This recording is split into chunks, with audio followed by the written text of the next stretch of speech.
morning and welcome to Daybreak on Trust TV. Yes, we're live on Federal Capital Territory, and today is quite, unlike a few days ago, it's actually quite humid, if I must say. I'm not sure what the weather in Abuja is anymore.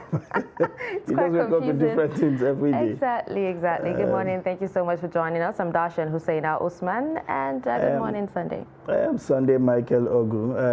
I was telling you this morning that I'm not sure how my body is functioning. Exactly. And I know the situation is the same for a lot of people. One day is humid, the next day is fog, the day after it's cold. A Hamatan, and we just keep oscillating. But it's better than being hot, to be honest. Well, it's actually hot. Well, you're not sure which is, but with power holding on to their power most of the time. Exactly. You know, lots of people actually complained, last night, and we actually hope, it gets better, considering the fact that the election is just tomorrow, and a lot of people would actually need light to be able to, follow up. Yes, exactly. Throughout the day. So we hope they do, whatever they can to make sure power is stable. Yes, and to just remind our police people that electricity workers are also essential workers, so that you don't stop them. you don't prevent them from getting to their place of work. True.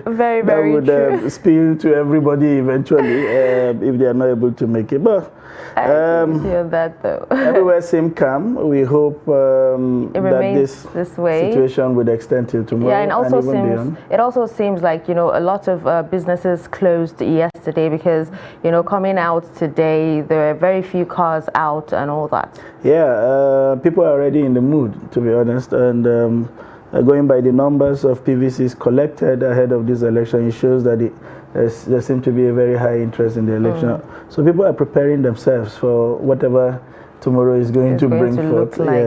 So businesses also, you will see last minute shopping today as if we're preparing for Christmas also. Definitely. We hope everything goes smooth. This period goes without hitch. Nobody should allow themselves, especially the youth. Don't allow yourself to be an instrument of any kind of violence. Anybody who wants you to perpetrate violence should also have his children lead the way. Yes, so that whatever comes from it will spill to everybody. So nothing is worth your life, basically. Definitely. All right, so let's take a look at the highlights at this hour. Over 100 terrorists killed in 2 weeks, says DHQ. Biafran agitator Simon Ekpa nabbed in Finland. Go out and vote on Saturday. President Biden charges Nigerians. And moving on to the details, self-acclaimed pro-Biafran agitator Simon Ekpa has been arrested in Finland. According to Finland-based newspaper Helsingin Sanomat, the authorities nabbed Ekpa at his residence located at Lahti. The agitator was said to be preparing for a newspaper interview before he was arrested and whisked into detention.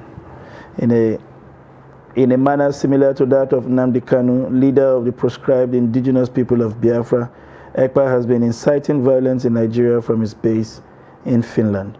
He has continually asked Southeast residents to comply with IPOB's weekly sit-at-home order and has severely threatened a move that has severely threatened the holding of elections in that region. Before his arrest, Nigeria had signed a petition to arrest the separatists. All right, away from that story, the defense headquarters says troops of Operation Hatankai have in 2 weeks eliminated more than 100 terrorists in land and air operations across the northeast. The director, Defense Media Operations, Major General Musa Madami, made this known at the bi-weekly news briefing on the operations of the armed forces on Thursday in Abuja. Madami said the troops conducted several raids, fighting patrols and ambushes operations within the theater with heavy casualties on the Boko Haram Islamic State of West Africa province terrorists. He said the air component had on February 13 conducted an air interdiction on the gathering of terrorists, top commanders and leaders at Madara Mountains to strategize on their terrorist activities. Now, according to him, feedback from the raid revealed that the airstrike dealt a massive blow on the terrorists, as several of the terrorists are reported to have been neutralized, including some of its key commanders, while others escaped with severe injuries. The President of the United States of America, Joe Biden, has called on all eligible Nigerians to go out and cast their votes for their preferred candidate on Saturday. Nigeria presidential and National Assembly elections hold on the 25th of February 2023. In a statement to Nigerians on Thursday ahead of the polls, Biden said Nigerians, especially the young people, should make their voice heard. He said elections are a fundamental part of functioning democracy and all Nigerians deserve this chance to choose their future freely and fairly. The United States #1 citizen said he encouraged all Nigerians, no matter their religion, region, or ethnicity, to exercise this fundamental freedom.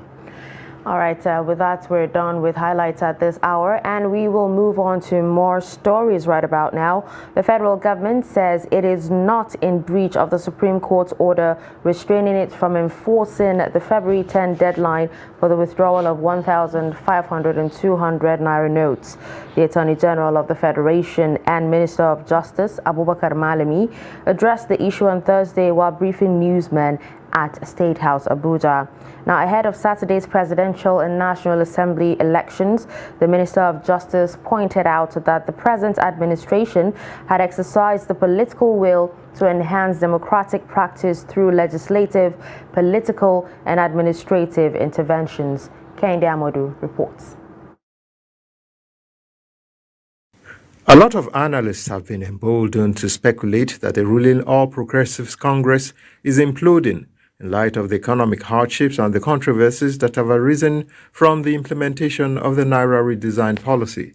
Presently, no less than 10 APC governors are in court challenging the federal government's deadline for the withdrawal of old 1,500 Naira notes from the economy. The APC chairman is admitting that despite the soundness of the policy, it may have been ill-timed, while the implementation of the policy has not been up to par. But he says it does not mean the governors are against the party. The next election, actually every APC governor is a stakeholder. I don't see any governor working against the party in the forthcoming election.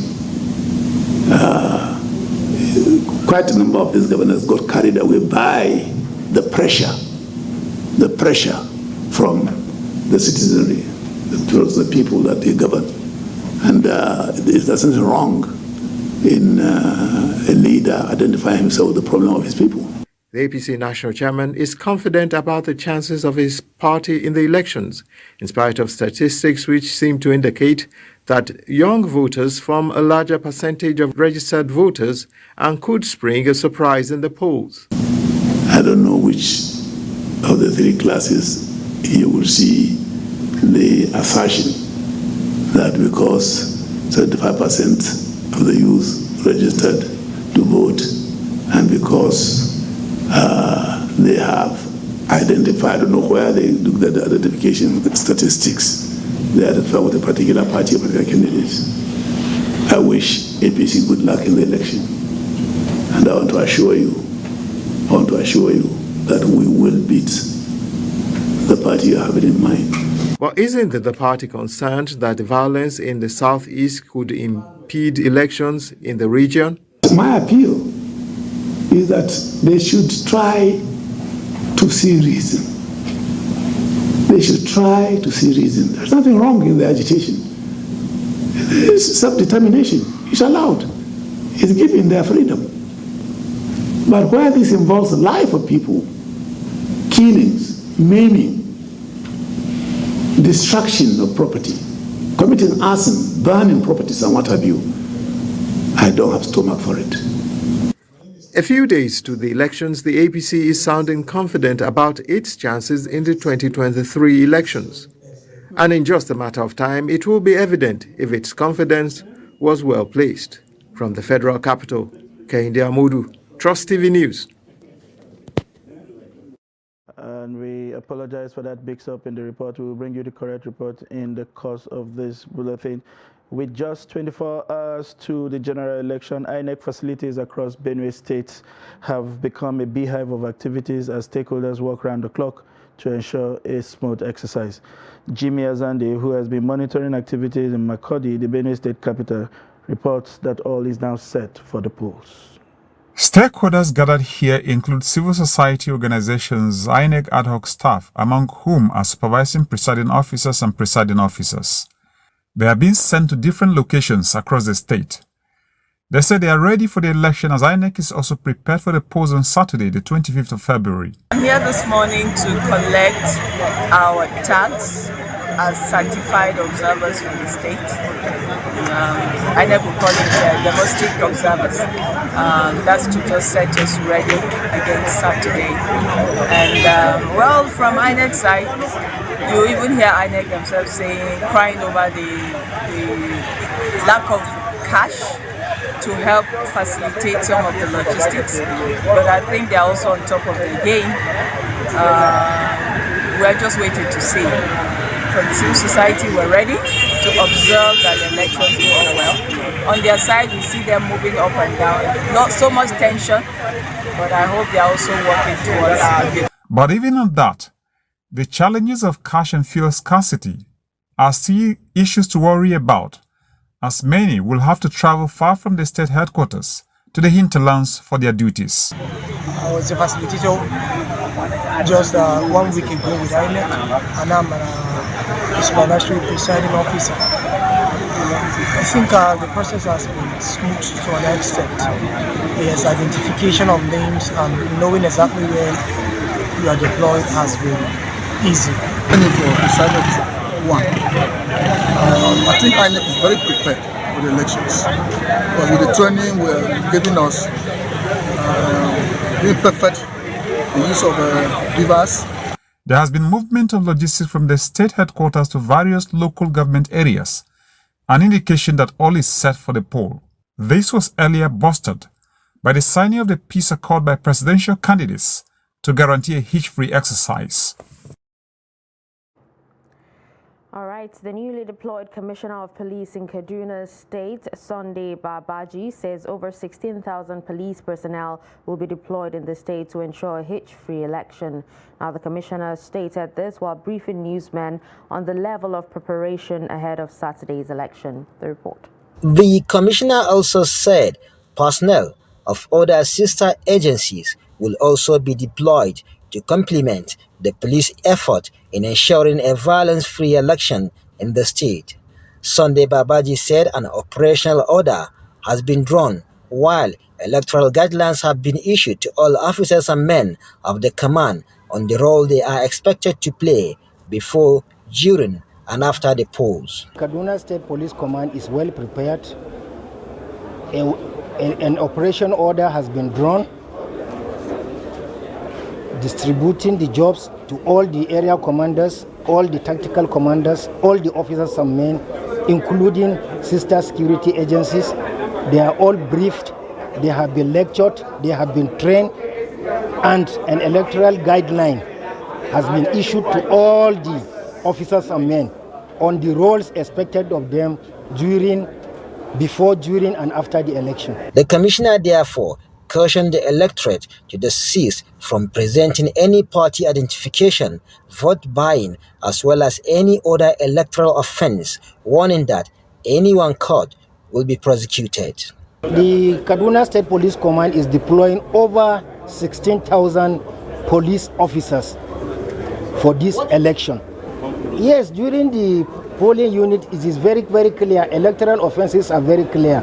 During the election, canvassing of votes, wearing of party slogans or shouting slogans or signs are not allowed. And also the popular thing is vote buying is also not allowed. You will see many of the ICPC, EFCC, the police together, they will be deployed all to check that happiness. If anyone caught, what will he will be prosecuted under the Electoral Act. The Commissioner said the Kaduna Police Command and other security operatives will deploy special forces to trouble areas in the state to ensure elections are conducted peacefully. Bello Musa, Trust TV News, Kaduna. Moving on, religious leaders, women group, people with special needs and other stakeholders have identified the failure to accept election results in good faith by politicians as one of the factors responsible for violence. They said this at a stakeholder roundtable on peaceful polls in Kaduna. The roundtable with the theme Peaceful Elections as a Catalyst for Women's Active Participation is aimed at encouraging women to participate in the election and also sensitize them on the safety of women during the polls. But what prompted us this time around was the fact that a lady who was supposed to be a woman leader of a party, I think the Labour Party in Kaura local government, was actually killed because of politics. And that's what prompted us, and we said, no, something has to be done. And it looks like it's the women that are most vulnerable when these things happen. For religious leaders at the meeting, most of the violence occurs after the election due to the fact that some politicians do not want to accept elections result in good faith. All depends on the politicians. If they don't accept results and instigate their followers, that's why we have crisis. But anytime the politicians accept defeat, congratulate the other person, nobody goes, there will not be any crisis. So CAN has done quite well in creating the need awareness on the part of the people by making the necessary mobilizations for proper participation and for praying for a peaceful process that will lead to election of leaders that should lead the country on the right path. And we have discovered there is need for peace, and peace cannot be bought in the market, no matter your money. You talk of defense, but defense is different from peace. That is why people with disability have agreed to join hands and talking about awareness on peace in this country, particularly the elections that is coming. At the end of the meeting, stakeholders resolved to ensure that the safety of women who are most vulnerable during the election is guaranteed. Bello Musa, Trust TV News, Kaduna. All right, well, with that, we'll take a quick breather, and when we return, we'll move on to the newspaper review. Do stick around.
Not necessarily tribal or regional.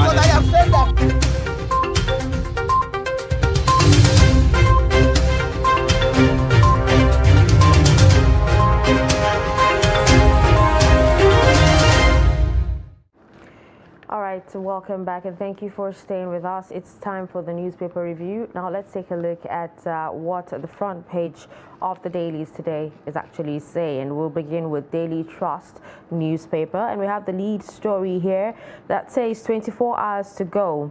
How Atiku, Tinubu, Obi, Kwankwaso will share 87 million votes. We have writers here that says it's too close to call. Experts say, and then ex-VP Ashiwaju for epic battle, popularity test for former Anambra governor. And we have more stories below the lead story here. Go out and vote, Biden charges Nigerians. Details on page 5. Election results must reflect people's will, says ECOWAS observers. Man jailed 1 year for insulting dad. And you can find details of that story on page 17. On the footnotes there, we have on elections, 15 killed in Kano, Enugu, Ebonyi violence. At the top of the page there, still on 1 day to go, IGP orders air surveillance in Lagos, deploys 27,000 cops. Ogun PDP demands DSS directors redeployment over riots. Core members reject INEC's posting to 3 Imo local government areas. And how digital surveillance threatens press freedom in Nigeria. Others. On page 20, there you find a story of Nigerian banks facing credit risk from regional expansion, and mastermind of Abuja-Kaduna train attack arrested, $5,000 recovered. These are some of the stories on Daily Trust newspaper. And moving on to the Nigerian News Direct. 2023 elections, Buhari warns election saboteurs as world powers close mark Nigeria. US, Japan, UK orders demand respect for electoral laws. Nigerians at risk of cash inducement over naira scarcity. Nigerian police force ban officers from escorting politicians to polling unit. 87.2 million PVCs collected, INEC. And US commits over $25 million to credible elections. You'll find there the picture of the vice president and his wife alongside the governor of Ogun State at the commissioning of witnessing the first landing of a plane at the domestic airports in Ogun State yesterday.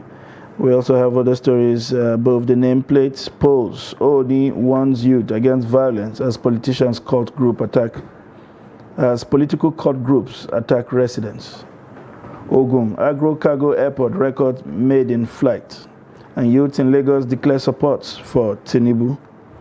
And we also have another picture there of the Executive Vice Chairman, Chief Executive Officer of the Nigerian Communications Commission, Professor Umar Garbat Ambata, Honorable Minister of Communication and Digital Economy, Professor Isa Ali Ibrahim Pantami, and Chairman Governing Council of NCC, Professor Adeolu Akande, and Director General, National Information Technology Development Agency, Mr.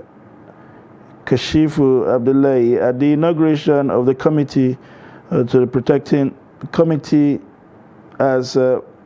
protecting cyberspace and ICT infrastructure at the NCC head office in Abuja yesterday. These are the major stories on the front page of the Nigerian News Direct. All right, let's take a look at Leadership Friday. The lead story here says 7th presidential poll, 87.2 million voters decide Atiku, Tinubu, Obi, Kwankwaso, others fate tomorrow. Now we have writers here that says tension pervades the land over what promises to be an most intriguing poll. Citizens to elect 5th president since 1999. INEC insists on no PVC, no voting. And on Naira swap of PMB didn't overrule Supreme Court, says Malami. Buni empowers 100 NURTW members, 68,000 vulnerable persons. Why politicians are desperate to buy votes, says Igini. Mixed reactions in Southeast over Simon Ekpa's arrest. On page 22, we have Oshibajo inaugurates Ogun Cargo Airport, boards maiden flight. And these are some of the stories on Leadership Friday. And away from the conventional papers, we have Nature News, looking at issues that borders on the environment.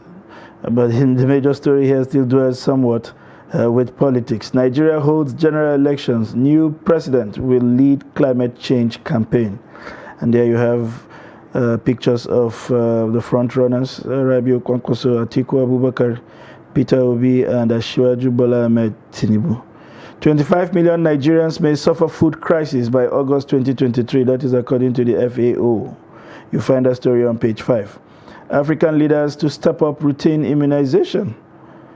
Athletes, officials divided over African Games postponement. You have that on page 21. And just below the name marks, we have flood 2023, 32 states, FCT at risk.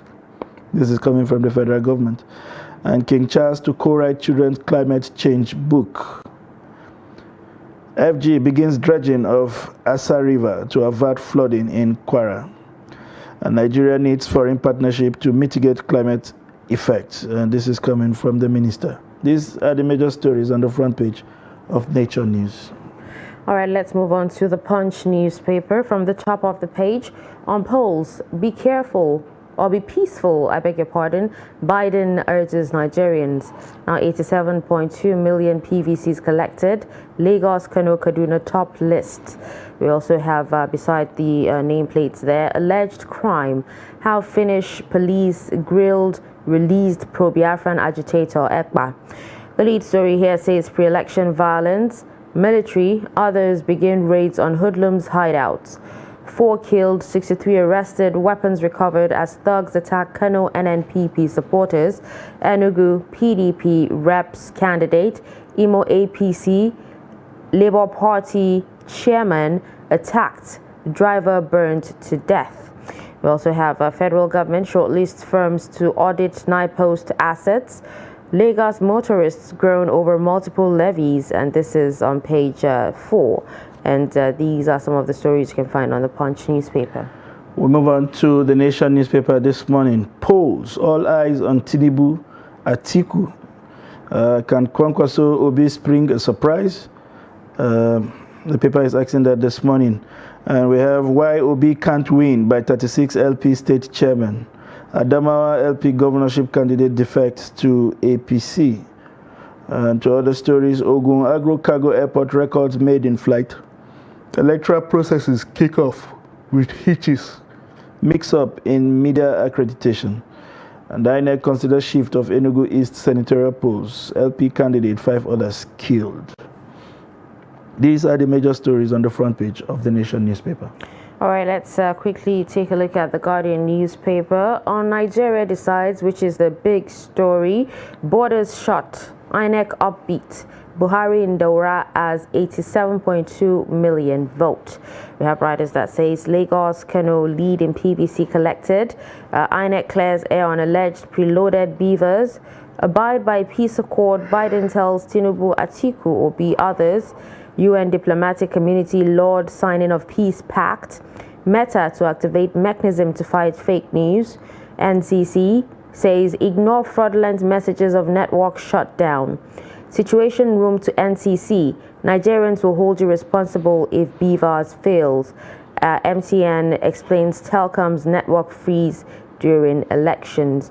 And then at the top of the page there we have politicians may trick Nigerians with new naira for votes, says Yaga Africa warns. Rivers APC petitions EU election observers, US International Criminal Court on rising insecurity. 4 killed, 63 arrested as rival parties' supporters clash in Kano. 10-year-old boy down with stroke, hole in the heart, needs 7 million naira for surgeries. And on the footnote there we have Naira redesign. Buhari hasn't breached Supreme Court order, Malami insists, and Nigerians go to poll amid hope, high stakes, huge expectations. These are some of the stories on The Guardian.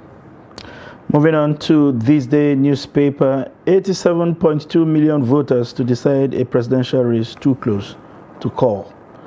And we have there as the riders, Biden US stands with Nigeria as it charts new paths to secure future. UK, Canada, Japan orders loud signing of peace accord. Lawan preaches peaceful polls. Drum support for Tinubu. Sheikh Dahiru Bauchi endorses Atiku. Obaseki, Atiku best choice for Edo people. Urges them to reject same faith presidency. You have the picture there of the Metropolitan Archbishop of Lagos, Martins, Adewale Martins, the mother, the patriarch and former First Lady of Lagos, with her son, Femi Otedola, at the commissioning of the first building donated to the Augustine University in Ekpe. And we have other stories there. Billionaire philanthropist Otedola donates engineering faculty to Augustine University. Lays foundation stone for Block 2 and 3. Pledges to support varsity to become #1 center of excellence in Africa. And to other stories, Malami Buhari didn't breach Supreme Court order by banning old notes. Defense headquarters troop arrest mastermind of Kaduna Abuja train bombings. The military police vow to defend democracy at all cost. FG closes all land borders. And these are the major stories from the front page of this day newspaper this morning. All right, we'll take a look at Nigerian Tribune. The lead story here says 87 million PVCs collected, says INEC. Lagos takes highest PVC. Northwest retains regional lead. Uncollected PVC stands at 6.2 million. All right, we also have more stories. Violence. Atiku raises the alarm over plans to scuttle election. You can find details on page 3. We also have troops arrest Abuja Kaduna train attack mastermind. 2 others in Kaduna on page 26. We will use maximum force against troublemakers, say security forces. 2 feared killed, 6 vehicles burnt as political thugs clash in Kano. And on page 3, hope suspends across Nigeria. And these are some of the stories on Nigerian Tribune. And to Business Day this morning, economic turmoil weigh on Nigerians ahead of high-stake polls. To other stories, Nigeria's wheat production falters despite 12.9 billion budgeted in 8 years. Obi's candidate is set to change how Nigerians vote. And there's an explainer there on the 4 steps to cast your vote. You want to see that, you turn to page 2. Of course, there's also another analysis there. Nigerians vote in a consequential election. You'll find the details of the story on page 20. These are the major stories on the front page of Business Day. All right, with that, we will be moving on to the analysis of the papers this morning. And we have our guest in the studio, Nuruddin Abdullah. He's the editor of 21st Century Chronicles. Good morning, and thank you for joining us this morning. All right, so now every paper, seems to be carrying stories on the build-up of the elections, tomorrow. What are your expectations now, considering the fact that INEC has actually come out to say that 87 million people have collected their PVC so far? Yes, it's very significant, bearing in mind the fact that we are moving. It's unlike like 2019, where a sitting president is contesting. But this one, after one full cycle of it is, the country is transiting. So it's just like 2015 and 2007. Obasanjo served his 2 terms, 2007, and there was keenly contested election, you remember, between Yar'Adua and Buhari at that time. Same thing in 2015, for instance, even though Jonathan was seeking for another term after the 2 years and 4 years of Yar'Adua. It is, if you look at what happened in the last 8 years, this is the 5th time, like you rightly said, that Nigerians are going to poll after the return of democracy in 1999. So it's very significant. At least for the first time, the country has a consistent. You are conducting election for the 5th consecutive time. 7th, actually. 7th, rather, from 1999. This is the longest democratic rule that we have had, even pre and post independence, you understand.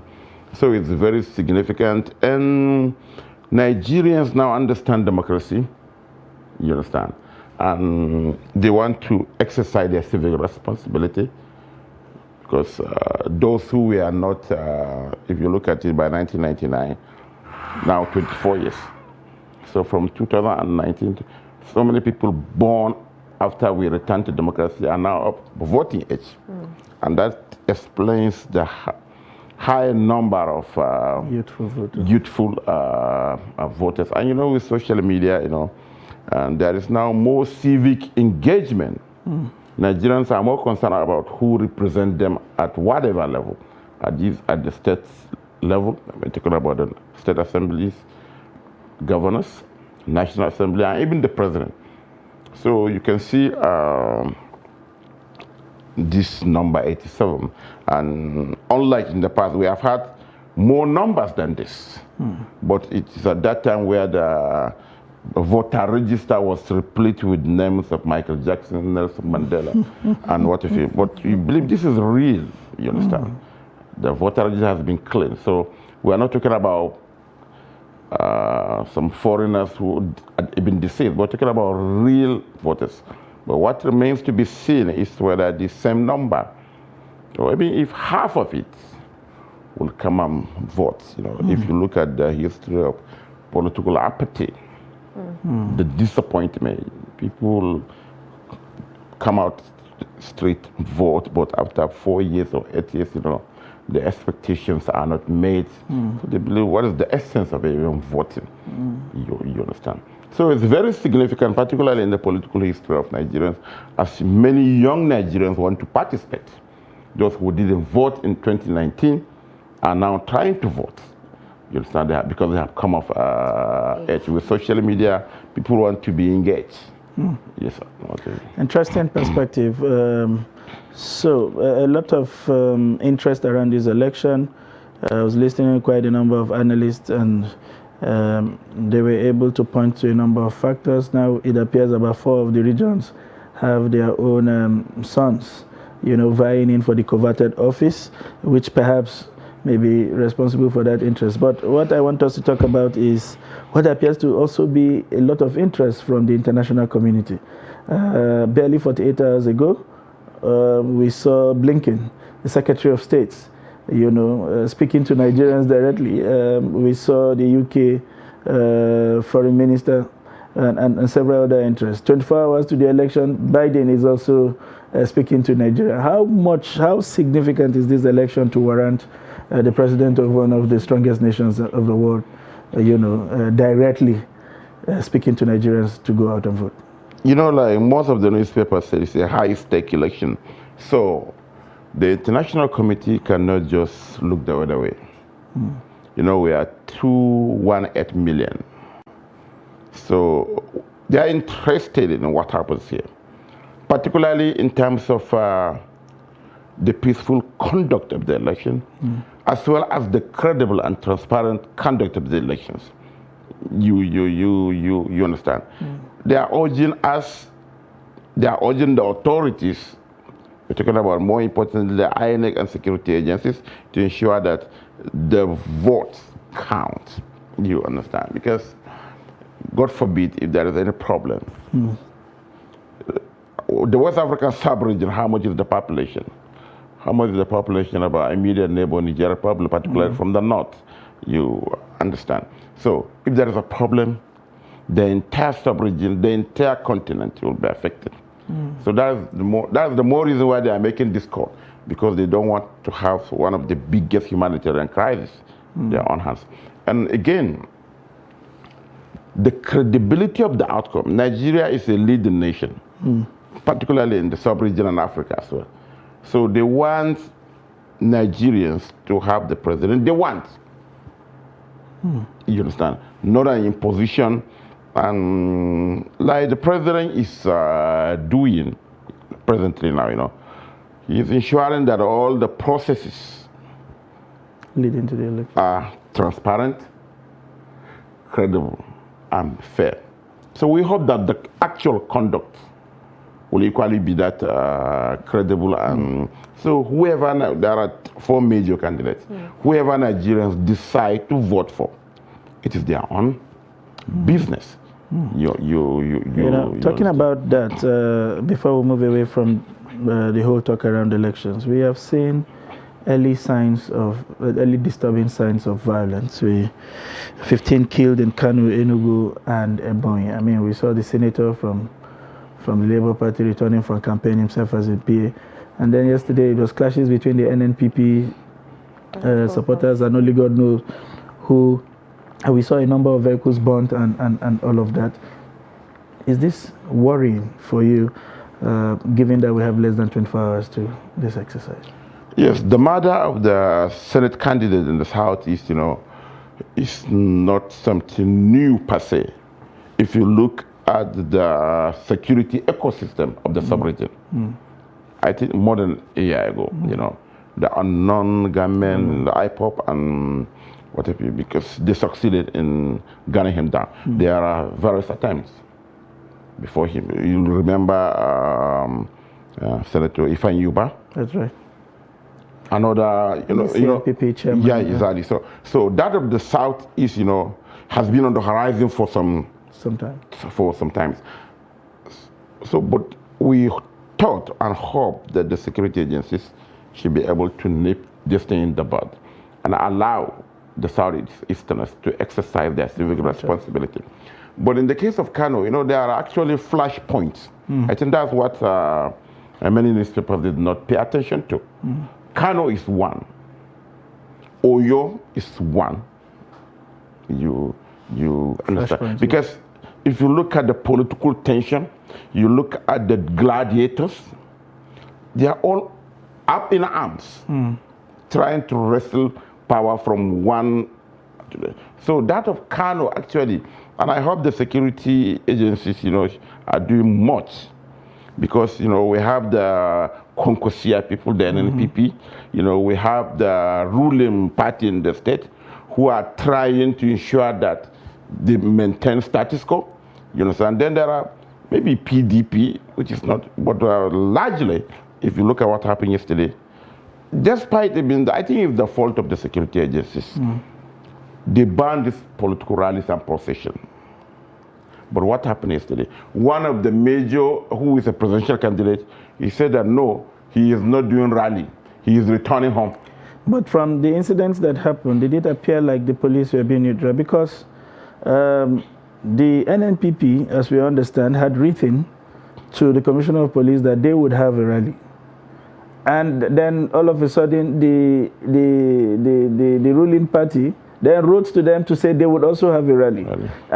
Wouldn't it have been fair if they had mentioned to them that they had already given consent to the initial person, given that they have had their own grand rally already in Kano? Yeah, the spokesperson of the police command, I think Mr. Kiara was saying yesterday, all the 3 major political parties, the NNPP, APC, and PDP, wrote. When they saw that, and if you know Kano, last week, there was a rally by a political party in the metropolis.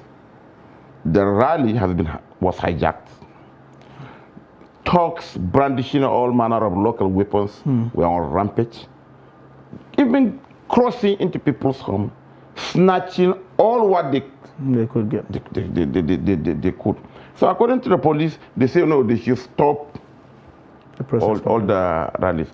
But this candidate was returning home, according to, and you know it's a procession, and that's why you know the incident happened along the Zaria road.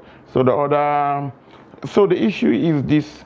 Maybe what we should have, the authorities, particularly the security agencies, apart from being neutral, they should be professional and holding whoever is found wanting, particularly in the breakdown of law and order, because they all have talks. True. The DSS have uncovered some weapons and what have you, they said yesterday, in one of the buildings belonging to another political party. So all the parties, particularly in Kano, if you, to put it this way, you know, are just ready to so it's a very delicate situation. We hope that it won't degenerate into something else. All right, so we'd actually love for you to share your thoughts on two stories. Now, one has to do with the Biafran agitator, Simon Ekpa, who was arrested and released in Finland, and the other has to do with the troops arresting the Abuja Kaduna train attack masterminds and, you know, two others in Kaduna. Okay, I don't know the details behind the arrest of Simon Ekpa, who has been really a separatist. If you look at his Twitter handles, you know, and agitating for the Biafran states, you know, conflicting reports saying that the Igbo community in Finland, you know, wrote and what. What I said is maybe what they should do is, if at all the man has broken the Finnish law, that is it. You see, I know he was behind the sit at home order and what if you. So I don't know, unless if you can establish beyond reasonable doubt that he's linked with the violence, the killings out of in the southeast, very little can be done. Maybe Nigeria should take it at the diplomatic level. If you can convince the Finland, maybe I believe he has even dual citizenship, or if he has not even renounced his Nigerian citizenship. That's maybe what the DHQ say. Maybe it's a good development. So they arrested the mastermind almost 1 year after the deadly attack, and ever since, you know, the train has been just operating. They were operating 5 services, 5 from Abuja and 5 from Kaduna. Now it has been reduced to 1. Oh, 1 now. We are saying, well, before we completely go away, it's election day in less than 24 hours. All eyes are on us. The federal government is saying they are short borders. INEC is upbeat and all that. Do we really need to shut down our borders? It's beginning to sound like we are going on a self-destruct war. I mean, do we need to completely shut down everything to have an election in this country? So I don't know the mentality of those in authorities. Those who will come out, who will come in and vote, or to interrupt the voting process, who will not come to Nigeria on the election day. They must have come much earlier, strategize and whatever. You know, it has to do, it's just a ritual. If you look at it, I think in the last previous elections, this announcement must have been made. So it's just for the bureaucrats to pick the template, change the date, and announce it. But almost of no effect. Amazing. So it's part of the bureaucratic ritual. It's just like declaring public holidays. Maulud, Xmas, Easter, and independence, democracy, and what have you. Okay, now still talking about the polls, the Nation actually carries a report that talks about, you know, a mix-up in media accreditation, even, you know, as the electoral process actually kicks off.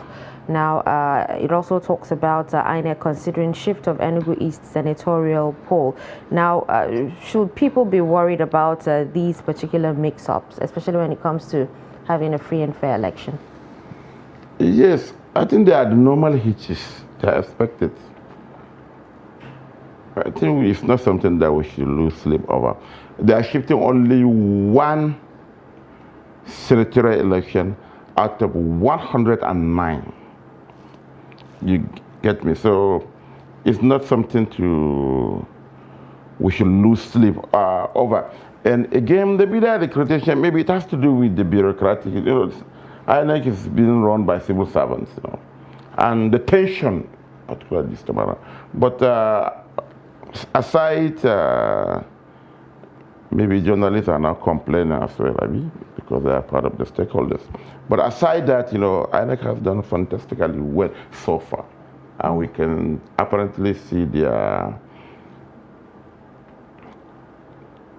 transparent, trying to be professional, and what have you. And even when they announced the number of PVCs collected, I say, wow, I don't know, it is this huge, you understand? Particularly with the new online registration. Most state governments, this election it will be very fantastic because, until you see the results. Absolutely. That's just it, you understand. Nigerians are interested, particularly in the last 8 years. A lot of disappointments, expectations, horribly dashed. So now they actually want to take back their country. So I'm not using this for one. It's a campaign slogan for one of them. You registered a patent for that one, so you have the poetic license to use it. You understand? So that is the interest. Look at the number of students, market women, particularly in the new registration that was done. So people are eager to effect some change at all the levels. So unlike the previous election where it is PDP, APC, now you will see a lot of, we have 18 political parties. If you go to certain constituency states or even at the federal, you'll be surprised that these major parties are almost non-existent. One party that if they ask you to even know what is the acronym or where the party is located, you even know. So I think the democracy is growing. And now that 24 hours to the election, with all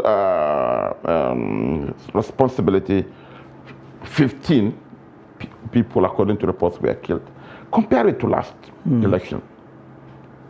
Double or triple of that number were murdered. You remember, we are even, and at least there are no reports of drivers rejecting to drive the campaign vehicles of particular candidates or political parties.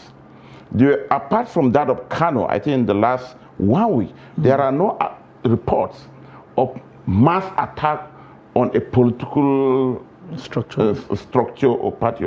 So I think we are growing, and we hope that maybe in the next couple of years, we won't be here talking about all these things. Maybe by that time we have even gone electronic. That will leave here and go and vote without any... Interesting. Very quickly, in 30 seconds before we round up this section, the federal government is saying that 32 states plus the FCT are at risk of flood this year. In the mix of all of these elections, I think it's important that we highlight that, considering the amount of damage that we endured from last year's flood. What do you think the states and the federal government itself should be doing in the face of this warning? Very little. They are doing very little. Maybe what the governors are doing maybe is to be stocking palliatives, macaroni, spaghetti, and what have you. Because up to now, most of the states have not changed their municipality design. Because that's the major problem. The majority of the flooding is caused by torrential rain. After Sunday, go to Kano, you see what happened in Kano yesterday. What has changed? Come to Kaduna, come to Kogi. When there is flooding, the normal states are affected. Because immediately we do that, maybe we'll just be talking, gathering macaroni, indomie, and whatever as palliatives, without actually addressing the main issues. So that's fundamentally the problem. Unless and until, like one of the newspapers said, you have to inculcate environment, climate change, and municipality authorities, wrong officials compromising specifications and awarding all manner of things. You have building collapse, building on water channels, dumping, irresponsible dumping of refuse. These are the major causes. But unfortunately, the governors, the local government authority who should be responsible for this has been reduced to nothing. So they are just waiting to pack Indomie and whatever, talking about palliatives instead of addressing the issue. And I hope that maybe the next crop of governors that we'll have in most of the states will address the main issues. They will address the issues, not the symptoms. Not the palliative. Yeah. Thank you very much. We've been talking to Nuruddin Abdallah, the editor, 21st Century Chronicle, who has taken us through his perspective on the issues that made the front pages of the paper this morning. It's a pleasure to have you this Friday. A pleasure. I'm not sure where you are voting, but I hope you have the cash to take you there. And we hope to see you back in the studio, or even within the election period, as we'll be running a live studio, bringing you issues across the country. We hope somewhere in between you'll be able to join us and offer us perspective and help us scan the environment and bring us updates from wherever you will be performing your civic duty. That's it on the newspaper review this morning. We'll take a short breather. We'll return at the top of the hour with more from Daybreak. Please stay with us. But in a situation where you find that they look like the same, not necessarily tribal or regional. because I have said that.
That's great. It's good to see you.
If you're just joining us, it's Daybreak on Trust Television, and we will bring you the highlight at this moment. I am Sunday Michael Ogu. And I'm Darshan Husseina Usman. Thank you so much for joining us. Over 100 terrorists killed in 2 weeks, Defense Headquarters. Biafran agitator Simon Ekpa nabbed in Finland. Go out and vote on Saturday, President Biden charges Nigerians. Now let's take a look at the details of the stories. Self-acclaimed pro-Biafran agitator Simon Ekpa has been arrested in Finland. According to a Finland-based newspaper, Helsingin Sanomat, the authorities nabbed Ekpa at his residence located in Lahti. The agitator was said to be preparing for a newspaper interview before he was arrested and whisked into detention. In a manner similar to that of Nnamdi Kanu, leader of the proscribed indigenous people of Biafra, Ekpa has been inciting violence in Nigeria from his base in Finland. Now, he has continuously asked Southeast residents to comply with IPOB's weekly sit-at-home order and has severally threatened that elections will not hold in the region. Before his arrest, Nigerians had signed a petition to arrest the separatists. The Biafran agitator was later released by the Finland authority. The Defense Headquarters says troops of Operation Haɗin Kai have in 2 weeks eliminated more than 100 terrorists in land and air operations across the Northeast. The Director of Defense Media Operations, Major General Musa Madami, made this known at the bi-weekly news briefing on the operations of the armed forces on Thursday in Abuja. Madami said the troops conducted several raids, fighting patrols, and ambushes operations within the theater with heavy casualties on the Boko Haram, Islamic State of West Africa Province, ISWAP terrorists. He said the air component had on February 13 conducted an air interdiction on the gathering of terrorist top commanders and leaders at the Madara Mountains to strategize on their terrorist activities. According to him, feedbacks from the raid revealed that the airstrike dealt a massive blow on the terrorists, as several of the terrorists are reported to have been neutralized, including some of its key commanders, while others escaped with severe injuries. Now, the President of the United States of America, Joe Biden, has called on all eligible Nigerians to go out and cast their votes for their preferred candidates on Saturday. Nigeria's presidential and National Assembly elections hold on 25th February 2023. Now, in a statement to Nigerians on Thursday ahead of the polls, Biden says Nigerians, especially the young people, should make their voice heard. He said elections are a fundamental part of functioning democracy and all Nigerians deserve this chance to choose their future freely and fairly. The United States' #1 citizen said he encouraged all Nigerians, no matter their religion, region or ethnicity, to exercise this fundamental freedom. And that's it on the highlight. We move on now to our packages on the air. The federal government said it is not in breach of the Supreme Court order restraining it from enforcing the February 10th deadline for the withdrawal of old 1,500 and 200 naira notes. The Attorney General of the Federation and Minister of Justice Abubakar Malami addressed the issue on Thursday while briefing newsmen at the State House in Abuja. Ahead of Saturday's presidential and National Assembly elections, the Minister of Justice pointed out that the present administration had exercised its political will to enhance democratic practice through legislative, political, and administrative interventions. Kinde Amodu brings us the report.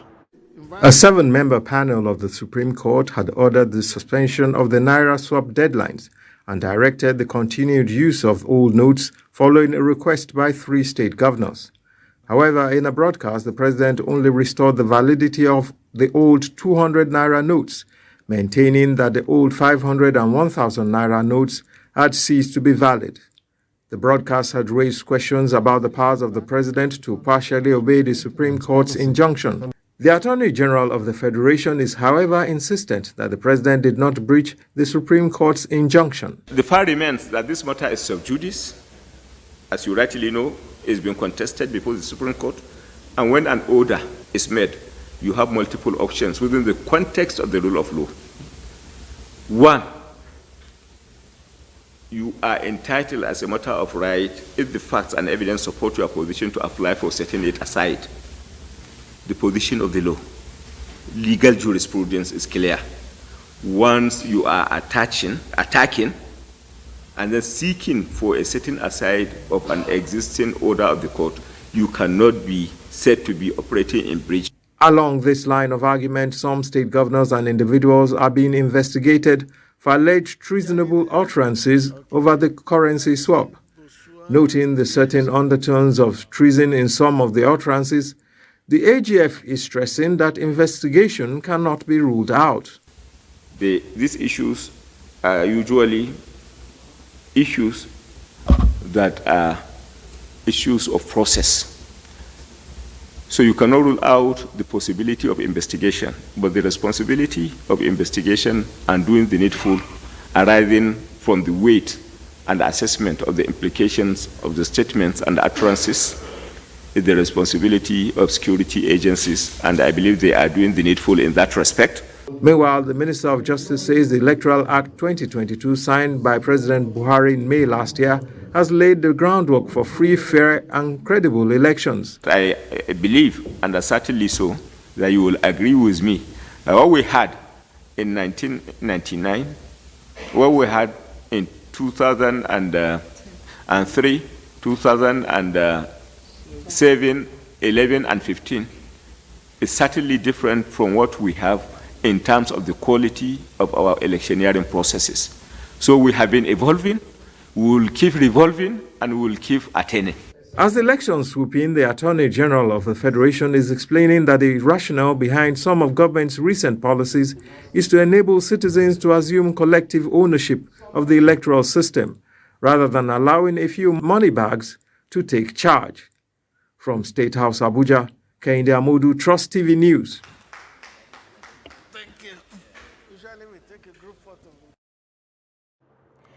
Now, with just one day to the general elections, INEC facilities across Benue State have become beehive of activities as stakeholders work around the clock to ensure a smooth exercise. Jimmy Adzande, who has been monitoring activities in Makurdi, the Benue State capital, reports that all is now set for the polls. The report. Stakeholders gathered here include civil society organizations, INEC ad hoc staff, among whom are supervising presiding officers and presiding officers. They are being sent to different locations across the state. They say they are ready for the election as INEC is also prepared for the polls on Saturday, the 25th of February. I'm here this morning to collect our tags as certified observers from the state. INEC will call it domestic observers. That's to just set us ready against Saturday. And well, from INEC's side, you even hear INEC themselves saying, crying over the lack of cash to help facilitate some of the logistics. But I think they're also on top of the game. We're just waiting to see. From the civil society, we're ready to observe that the elections go on well.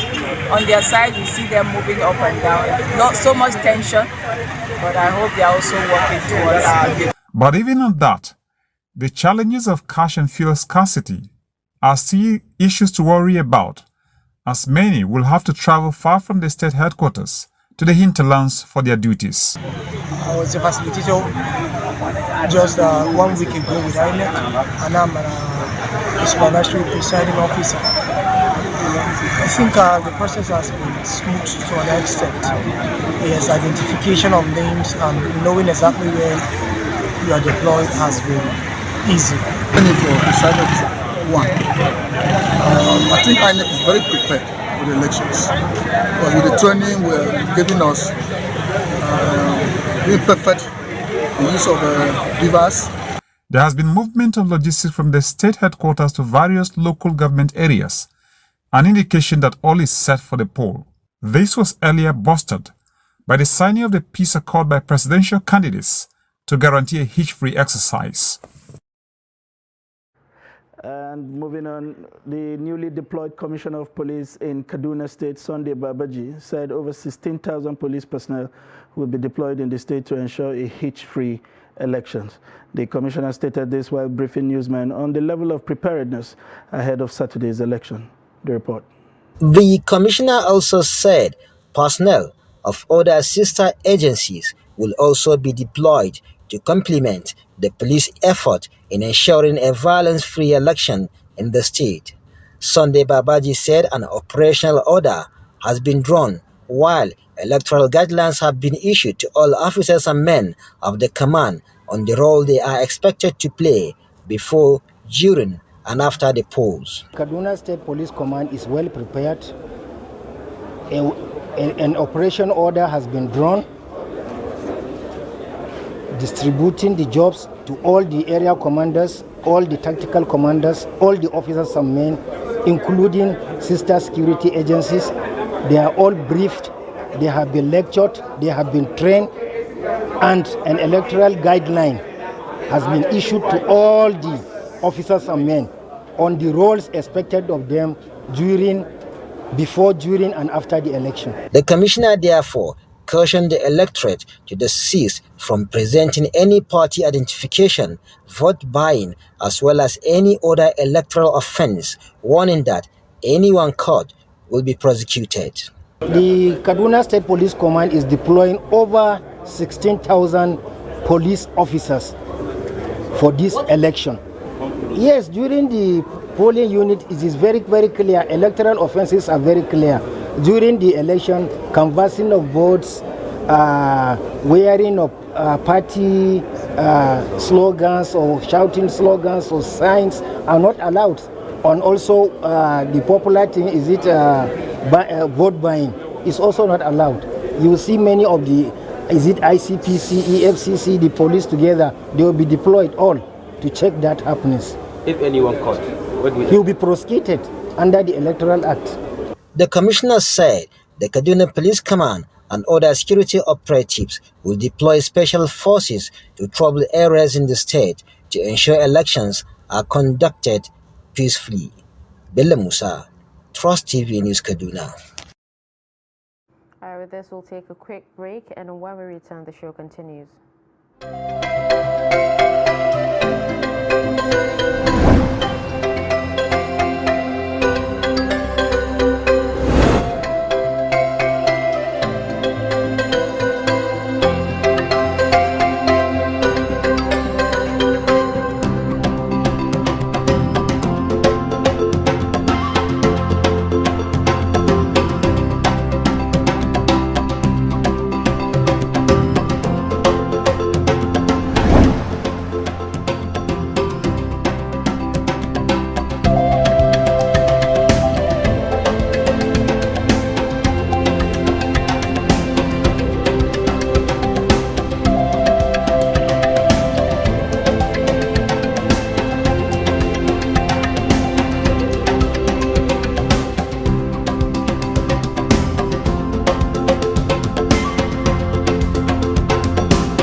All right, welcome back, and thank you for staying with us. You're still watching Daybreak on Trust TV. Now, let's take a look at what we'll be discussing this morning.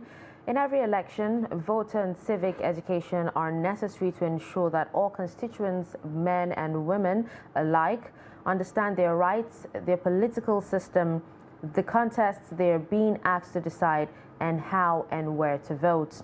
Now, for an election to be successful and democratic, voters must understand their responsibilities and rights and must be sufficiently knowledgeable and well-informed to cast ballots that are legally valid and to participate meaningfully in the voting process.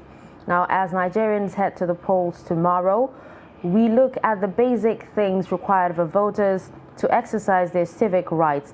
And right now we have in the studio Chairman, Partner of Electoral Reforms, Ezenwa Nwagu. He's also being joined by Public Affairs Analyst, Dr. Larry Oluwani. Good morning, and thank you for joining us on Daybreak this morning. Good morning. All right, so let me just begin with Mr. Ezenwa. Now, how crucial is voter education, and what kind of content, is most successful in engaging potential voters in voting?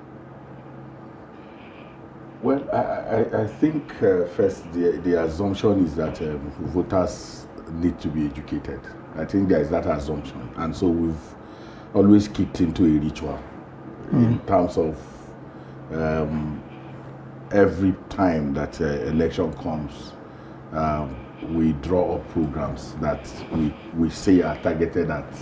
But I think that we need to stretch more in terms of civic education rather than voter education. As important as it is, because election is a series of events. Is not an event. So you start from perhaps the voter registration period. A lot of people don't understand that an authentic voter register is indeed the cradle for credible elections. So how much do we invest in our citizens the understanding of the power that they are registering imbues on them, the value of their citizenship? So that's for me where it starts. So voter education, how do you vote, how do you thumbprint, how do you what party, the logos of the party, the individuals, the content. No, not even that's also another challenge. Election also is not about presidential candidates. The stream down to the state assemblies, the concentration of conversation on the presidential election is a challenge for civic education as well, in the way that I've seen it framed. So my sense really is that we need to take the conversation much more, stretch it for a period rather than these episodic interventions that we're having. That's perhaps. Dr. Larry, you listened to Mr. Ezenwa. Can we do Ezenwa? It's just okay. All right. Well, you've heard his opening statement and the issues he sort of brought up, especially in his the closing part where he talked about an episodic intervention. Now, where is the missing link? Is it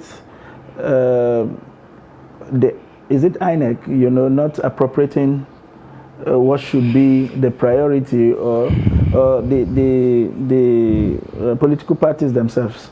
Where do we have that missing link, where we should have this continuous education, enlightenment, and engagement, if you like, as suggested by Ezenwa?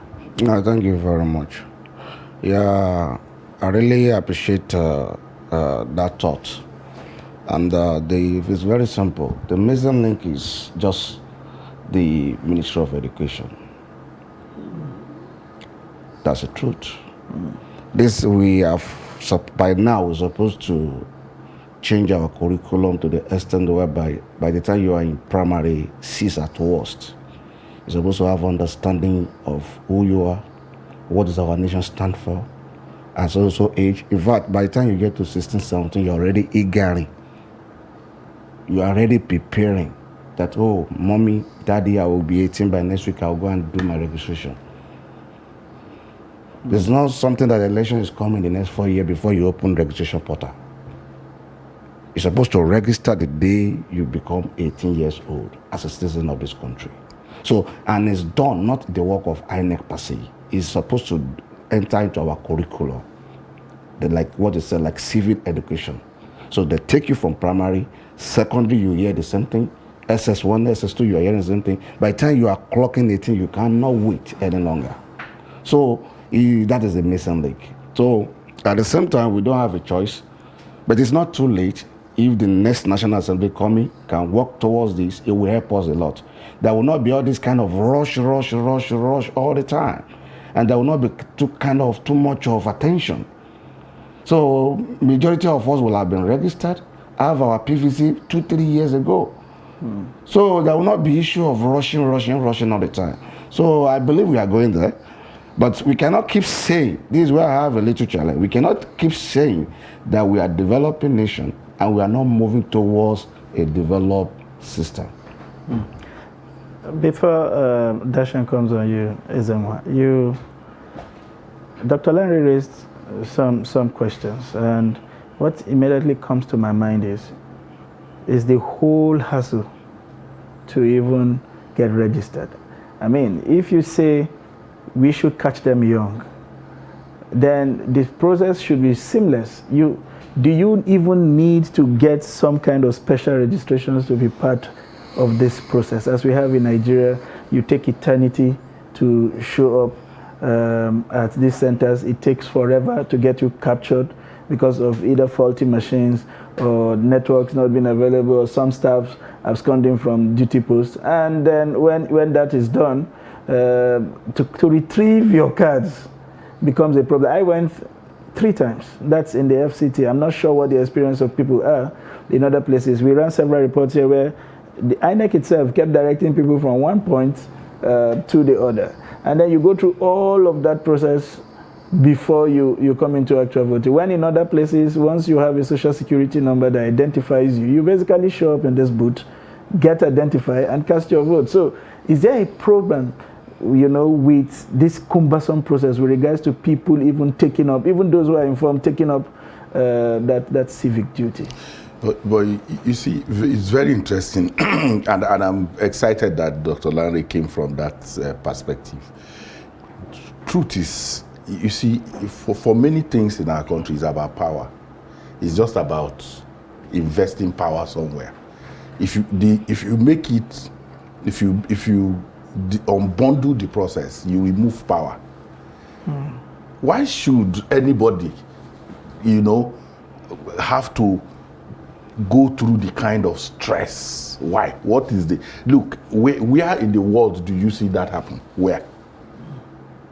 So just go back, flip back. After 2007 elections, the President Yar'Adua said, look, the process that brought me to power, the Waste Commission, in 2010, INEC conceived the idea of, first of all, cleaning the voter register. That's where we got into this brouhaha. And we bought laptops and went to every ward. As we speak today, Dr. Lanre, those laptops are not anywhere. You can't find them. So we went to every ward. People will queue. You have to, and all of that drama. That's where this whole thing. So, and once you start a process in Nigeria, it becomes a ritual. Yeah. So procurement, when you see things from the lenses of procurement, that okay, this new commissioner has come, he has to do his own, he has to clean the voter register. After 2011, who went to find out whether there were still issues of underage registration, foreigners, and even today, what's their name? The immigration department still told us that they arrested some foreigners with our PVCs, telling you that this whole process has not been able to deal. So what he suggested makes absolute sense. If you turn 18, approach the registration area and get registered. if you lost your process. But we are also people who like fire brigade as a people. We are also fire brigade minded. You know, you lost your thing, you will not talk until you hear that there is election. Then you start running, you know, and then when you do that, when you create that situation, you empower somebody to now think that is, and then sometimes exploitation now happens. You know, they take advantage of the fact of that rush. So if we unbundle this process in a way that, and then the question you ask, what is the role of political parties? Political parties, are they mere vote catching machines? Are they simply for contests? When you want to when you know, I don't like to use contest because there is no contest. So if you want to run for office, then you identify a political party. But all of us who went to school, if he talked, even if it is government, you studied in secondary school, you know that political parties have a bigger role of civic education. And in some other places, you have civic educators employed by perhaps even the National Orientation Agency, for instance, whose job is to do civic education. So, but you have 774 local governments in the country. What do you call them? NOAA, National Orientation Agency, has offices across in this 74 local government. Imbued in their program is also this civic education. But go and check their budget and see how much government that is interested, that government that is interested in putting billions of naira into buying machines for voter registration, how much it puts into institutions that have responsibility for civic education. Go and check the role of INEC. The role of INEC, according to the law, is not just conducting elections. There is also in it civic education. It has responsibility to improve the democratic process and political consciousness of Nigerians through education. Is there. So we focus on the things that are pecuniary, the things that increase our pecuniary benefits, and just forget about those things that really improve the quality. And that's where I said I was very excited about the quality of the citizen. You know, what is the quality of this our citizenship? All right, Dr. Larry, let's go back to you now. INEC has actually come out to say that out of over 93 million, people who registered for the PVCs, only 87 million, have actually collected their votes. Their PVCs. So it means, over 6 million are yet to collect theirs. Do you think low civic education and voter education is majorly responsible for these people, not being able to collect their PVCs? No, I will not draw a conclusion that is because of voter education because actually they still have at least a highest turnout as far as I'm concerned. That's number one. Number two, you will check a lot of things, you put a lot of factors. Some might have changed their environment. Some might have lost their lives within the process, and some might have lost interest. And some at the same time might have gone there, like my brother said, one or twice, and they are frustrated, and they decided not to go again. So there are many factors you put together as far as Nigeria system is concerned. Lo and behold, they still have the highest turnout. But what important most to us is, out of this 83 million, how many people are we expected to come to the pool? Because if you have 83 million and you are seeing about only 20 million turn out for the full voting process himself, that means we are not yet there.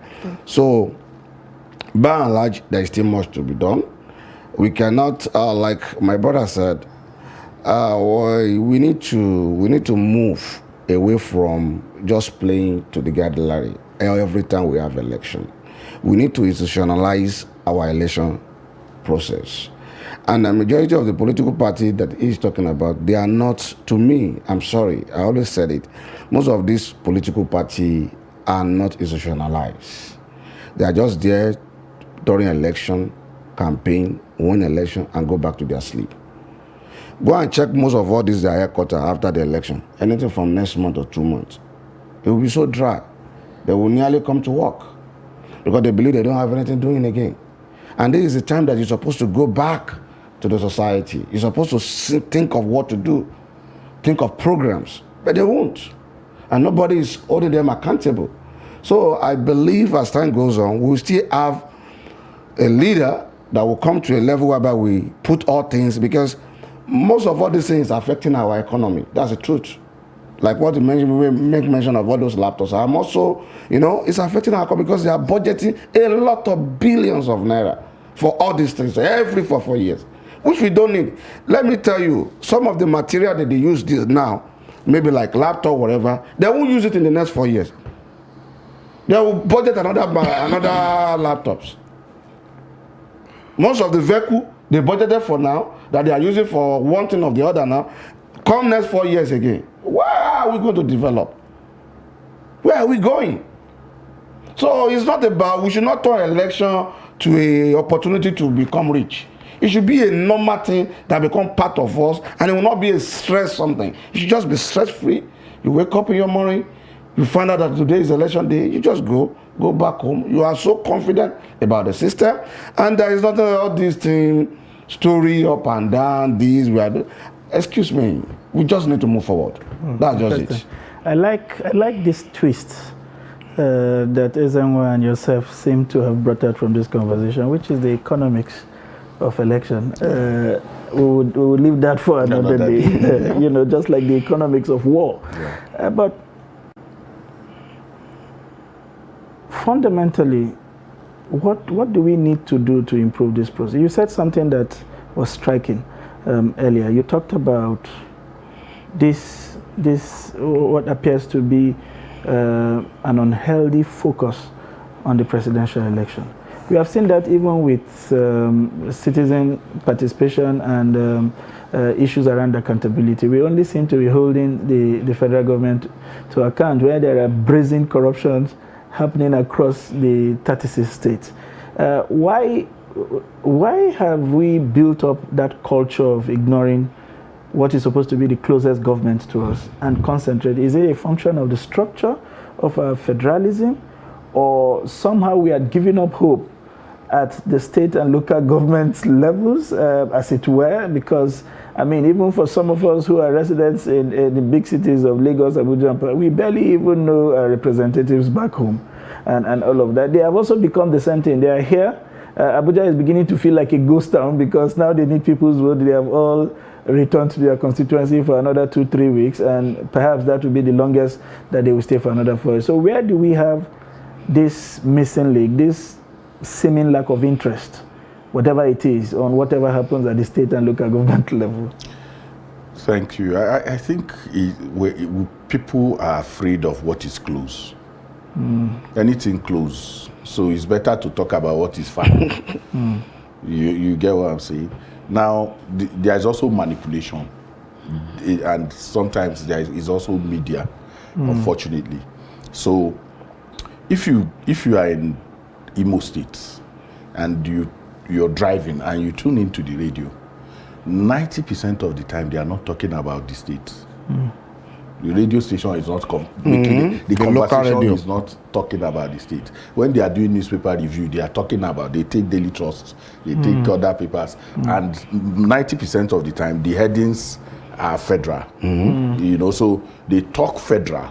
So over a period of time, the people have no idea that 48% of the national budget resides with the state. And that 52% that the federal has is still distributed. So this consciousness. So everywhere you go to, when the National Assembly passes the budget, things will get better. Your state has budget. Whether your president likes your governor or not, the way we have run our federation, every month Your accountant general and your commissioner for finance comes to Abuja, takes your allocation, ecological fund, derivation, whatever, and go back to your state. And there is a czar, there is an imperial czar in your state who points to the federal to you at every point in time. He doesn't want you to pay attention to him. We are marginalized. The people are marginalized. Your federal legislator is giving constituency projects. He takes his allowances. The minister, whether the president likes him or does not like him, he represents your state in the federal cabinet. So there is a discussion about livestock transformation agenda, Ruga. The minister, is his job to take this policy of government, not to discuss it at the federal council, go to his state and say there is a livestock transformation agenda program that we have conceived at the federal level. It is not a, because it's called Ruga, his nickname is alias Ruga. What it means is that we want Osun State to take an area and make this area a place where we can produce cows and milk. You can go to Argentina and get the best breed. We will give you money as federal government. He will not go home. So the man in my state will say it is a Fulani agenda. And then the state is deprived of the benefit of getting that participation. So the manipulation is huge, and is unfortunate that we are not ready for that conversation yet. And when you say things like this, oh, you're idealistic, oh, you don't understand how this country works. How does it work? You have a budget. Educated people are there. Why do you talk about the federal budget all the time? Why are you so fixated about Buhari? And but you are never interested in having and say, look, what is in this budget for housing, for water, for... So this man does not like us. He hates us so much, but he has put money. And then you even come to the point where the federal is even refunding money to the states, billions of money. And when that money is returned to the states, quiet. Yes. Nobody will hear that money has been. So, but let's go back to the one that is confronting us now. INEC has created additional 52,492 polling units. Out of that, the whole idea of that is to make voting access easy for the majority of people. INEC has said in 240 polling units, 7% of the total votes, they will not be voting in these places. But please, go and take today, go and find out where you'll be voting. Majority of the people are not moved from where they will be voting. These few people, go and find out so that it is not on Saturday morning. That's the saying. You start running health. Watch, Dr. Landy, you will not see people take advantage. They will not be bothered. But on Saturday morning, we will focus on those few people who can't find their polling units. Our attention will be on them. And then, because we also have a program of sharing bad news. There's a sense in which the only thing that matters for us is what is not going well. So the majority of the things that go well, and what goes well is in majority. But there is not going to be a focus on that. It's natural in us that what catches our attention is what has not gone well. I saw a news item that 100 coppers have withdrawn. The people who are passing that information have not told us the number of coppers who will be deployed, and that there is also, what do they call it? The people who are in the reserve, in case people withdraw. So, but what is trending? 100 withdraw. So you get the sense that process has collapsed because 100 people. You understand? So it's a manipulation, and that's the way I see it. We need to get out of that manipulation, and our media, and incidentally, I'm not patronizing your trust and daily trust. The truth is that we need to begin to have a media organizations that are unpacking that are in the business of unpacking these lies and putting the real issues before our people. And then through that, mischief makers will be put at bay.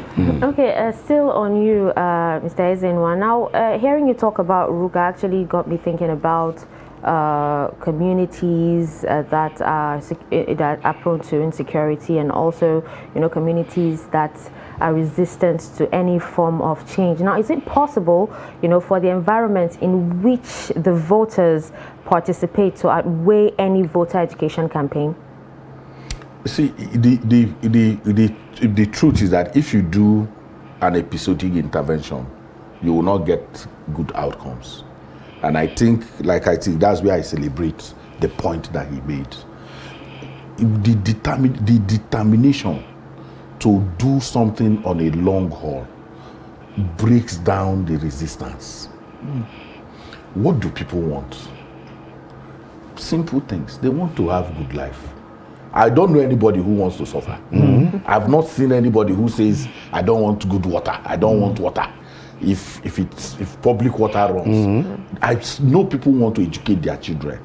Do you understand what I'm saying? So my point, therefore, is that if we take time, what has happened is that we have allowed processes to build to the point that fear has become the instrument.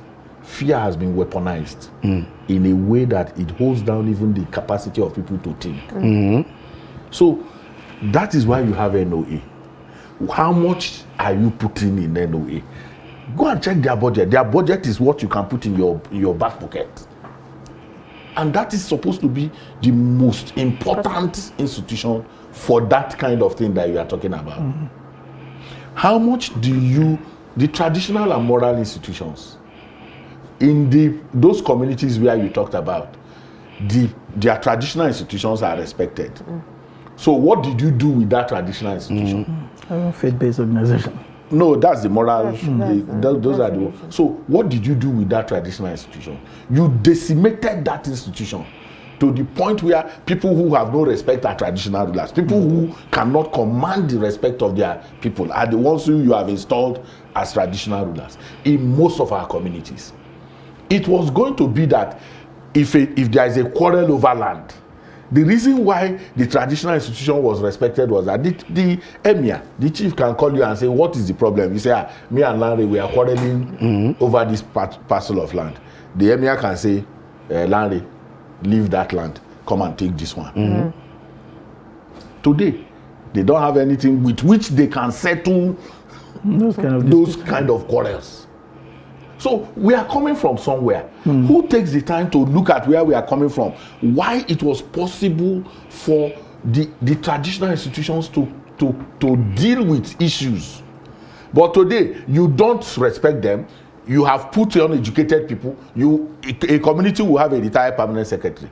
You will take somebody who just finished and impose him. And impose him, and the people know you impose him. They will not respect him. He cannot settle any quarrel. And when there is a problem, you call for the traditional institution. So we have issues. There are issues that deal with that challenge that you are talking about, but our investment is not directed at resolving them. Let me give you a place like the Southeast, for instance. Now you hear IPOB, unknown government, what.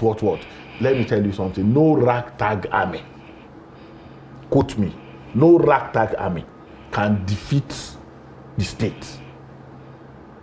When the state is quiet, it's benefiting. So the guys who control that place now, every money in the Southeast is security vote. So accountability, it's not there. You can't hold. If you say, why have you not done road? You say, don't you know the unknown government has not allowed us to do road. So unknown government has not allowed us to provide. If we go to provide water, the unknown government. So 8 years we go. Nobody will say, in that 8 years, did you get allocation? Did the unknown government stop the allocation? Did they stop the security vote? The civil society space in that place will be so the desire to deal with that challenge will not be there because there is benefit. You and everybody, these things I'm saying, I'm not inventing it. So everybody understands these things. So solving problems. Look at Anambra election. Remember, oh, it will not hold. It will not hold. It will not hold. All of us were that it will not hold. When I went to a training there, I said, look, your budget for 2021 is 220 something billion. This election is about who presides over that amount, this amount of money. And I said they will kill all of you if you want to stop the election. This election. Exactly. So you have to, because you talked about the political economy, you have to understand. And I told them, I said, look, the day of election, the leopard will get into the forest and antelopes will disappear. I said they will all disappear. Absolutely. Dr. Larry, we are now less than 24 hours to the election. In one of the elections, I can't put my finger to it now, whether it was 2015 or 2019, we saw a surge in the number of invalid votes. Clearly, a function of that miseducation or lack of education, as the case may be. For somebody who has participated in this space over and over again, what do you think, especially for new voters? The statistics are showing us that we have a lot of youth coming into that space. Anxiety could just make you misuse the opportunities that you have waited so much for. What do they need to do when they get to these spaces? How are they supposed to, participate in this process and make the process useful, with their participation? Tomorrow is not a day for voter education. So it's not going to be done tomorrow. If you're going to enlighten anybody about how to vote, how to go about it, it's supposed to be done more than 2-3 weeks. Like I personally have been at the rural area for the past 2-3 weeks doing voter education by myself and with some of my team. And I let them realize some of them don't even aware of beavers. That's the truth, at the grassroots. I must tell you the truth. And some of them were still thinking that they will go for accreditation first and they will return later to come and vote. I have to let them, which is the normal way. And that is what we have been saying that there is not enough voter education by the political party themselves, by the NOA. There is no any adequate budget given to them because NOA is supposed to be at every local government since 1 month or 2 months ago, sensitizing the people, letting the people know this is how the voting will go, this is the time for voting, but nothing like that. And another thing is that there is no consistency in the side of INEC. What do I mean by that is that INEC just came out with a report that, before we know that the election will start by 8 a.m. Just 1 week to election, and they say, no, we are not starting by 8 a.m. again, it's 8:30. Is that consistency? So you just hear all manner of emergency information from INEC. These are the information, simple information that you're supposed to tidy up a month to election. We are starting social time, we are ending social time.